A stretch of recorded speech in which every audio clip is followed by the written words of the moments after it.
అన్నా 1 రూపాయి అన్నా లేవురా. అన్నా అన్నా. అరే మామ, సిగరెట్ డబ్బులు ఉన్నాయా నీ దగ్గర? లేవురా. నా దగ్గర కూడా లేవురా. రేయ్ ఆ పోరడు ఆ పోరం దగ్గర గుంజుకుందాం. వాని దగ్గరనా?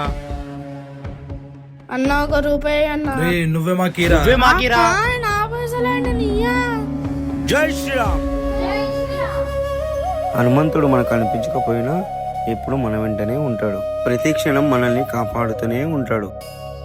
ఎవరికి సాయం కావాలన్నా హనుమంతుడు ముందు వెళ్ళి నిల్చుంటాడు. అలాగే పక్క వాళ్ళకి సాయం చేసే వాళ్ళలో తనను తాను చూసుకుంటాడు. అందుకే మనం ఎప్పుడు పక్క వాళ్ళకి సాయం చేయాలి, అందరితో కలిసిమెలిసి ఉండాలి, ఆపదలో ఉన్న వాళ్ళని రక్షించాలి. అలాగే స్వామి. జై శ్రీరామ్. ఆ, ఏంటా చప్పుడు?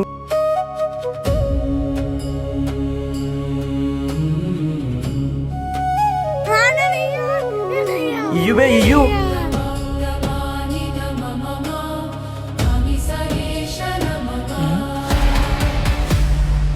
అయ్యా ఏందా చిన్నపిల్లగా అట్లా కొడుతున్నారు?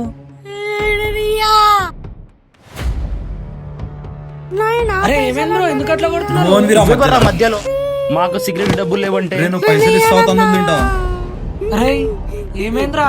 ఏంద్రా? రేయ్ ఏంద్రా? రేయ్ నువ్వు నడరా, పైకైనా బయటికి రారా. తర్వాత చూసుకున్నాడు. నువ్వు బయటకు వచ్చినప్పుడు చూసుకుంటా నీ సంగతి. అరే నువ్వు మంచిగా ఉన్నావారా? ఏమన్నా దెబ్బలు తగిలినాయారా? వాటరా దగ్గర షాప్ ఏం కనిపిస్తలేవే? ఇది ఉంది కదా, ఇది కొట్టేద్దాం.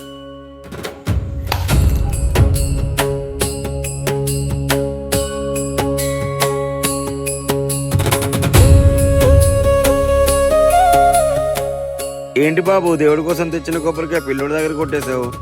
ఆ కొబ్బరికాయ దేవుడి దగ్గర కొట్టడం కంటే ఆ పిల్లోడి దగ్గర కొట్టడం కరెక్ట్ అనిపించింది స్వామి, అందుకే. మీ అమ్మ నిన్ను చాలా చక్కగా పెంచింది బాబు. నీలాంటి మనుషులకి దేవుడు ఎల్లప్పుడూ తోడుగా ఉంటాడు. థ్యాంక్స్ స్వామి.